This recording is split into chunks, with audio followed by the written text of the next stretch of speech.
Breaking చూస్తున్నాం. AP సచివాలయంలో CM Chandrababu Naidu అధ్యక్షతన 6వ ఎస్ఐపిబి సమావేశం కొనసాగుతోంది. ఎస్ఐపిబి సమావేశం ముందుకు 19 ప్రాజెక్టులకు సంబంధించి 33,000 కోట్ల పెట్టుబడుల ప్రతిపాదనలు వచ్చినట్లు తెలుస్తోంది. దాదాపు 35,000 మందికి ఉపాధి అవకాశాలు కల్పించే పెట్టుబడులకు ఆమోదం తెలపనున్న స్టేట్ ఇన్వెస్ట్మెంట్ ప్రమోషన్ బోర్డు వెల్లడించింది.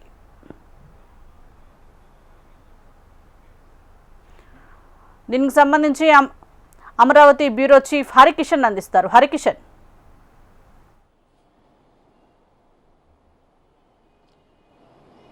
Thank you Sujatha. ప్రధానంగా ఎస్ఐపిబి 6వ సమావేశం కొద్దిసేపటి క్రితమే ముగిసింది.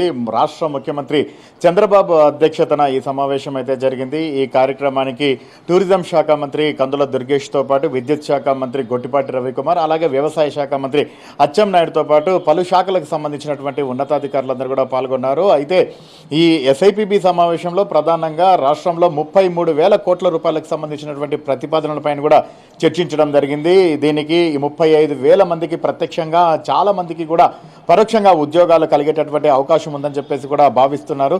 సో ప్రధానంగా గ్రీన్ ఎనర్జీ, అలాగే ఐటీ, అలాగే టూరిజం, ఇటు ఫుడ్ ప్రాసెసింగ్, అలాగే ఫార్మా కంపెనీలకు సంబంధించి పెట్టుబడులు ఏ రకంగా వస్తాయన్న దానిపైన కూడా, సో ఎంత పెట్టుబడులు వస్తున్నాయి, సో వాటిని ఎలా వినియోగించుకోవాలి, ఎక్కడ ఏర్పాటు చేయాలి అన్న అంశాలపైన కూడా సుదీర్ఘంగా చర్చ అయితే, సమీక్ష సమావేశం అయితే సాగింది.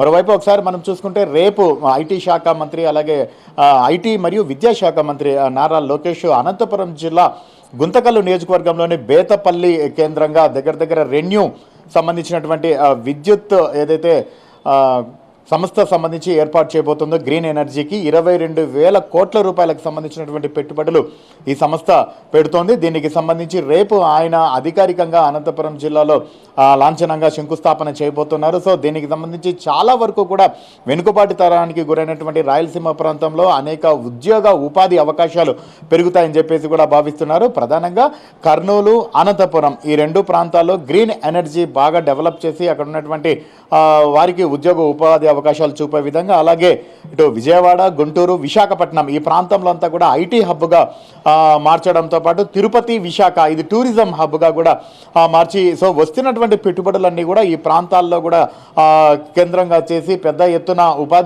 ఉద్యోగ అవకాశాలు పెంచే విధంగా కూడా ఈరోజు ఎస్ఐపిబి సమావేశంలో నిర్ణయం తీసుకోవడం జరిగింది.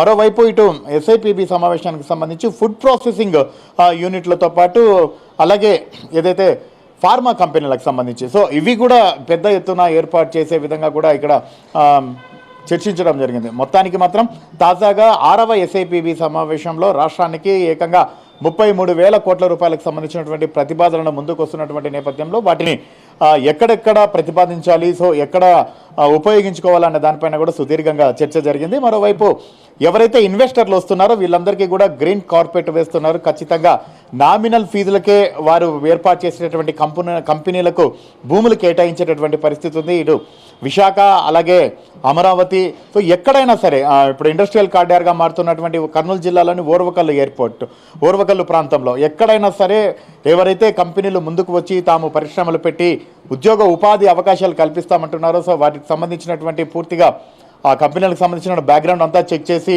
మంత్రివర్గం ఆమోదించిన తర్వాత వారికి జరుగుతుంది. సో ఇవే ఈరోజు ప్రధానంగా ఎస్ఐపిబి సమావేశంలో వచ్చింది. మనం చూసుకుంటే రెన్యూవబుల్కి సంబంధించినటువంటి విద్యుత్ సంస్థ ఇది 6 సంవత్సరాల క్రితం దావోస్ వరల్డ్ ఎకనామిక్ ఫోరంలో ఇదైతే లోకేష్కి, అలాగే దావోస్ సంబంధించినటువంటి ఎవరైతే రెన్యూకి సంబంధించినటువంటి చైర్మన్ ఉన్నారు సుమంత్, వీళ్ళిద్దరి మధ్య కూడా అప్పట్లో డీలింగ్ జరిగింది. కానీ 6 సంవత్సరాల తర్వాత ఈ కంపెనీ ప్రస్తుతం ఆంధ్రప్రదేశ్కు వచ్చి 22,000 కోట్లకు సంబంధించినటువంటి పెట్టుబడి పెట్టబోతోంది.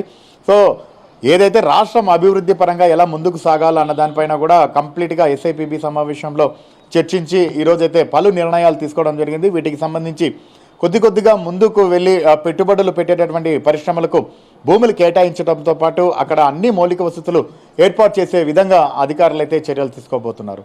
Sujatha. Right, thank you Praveen.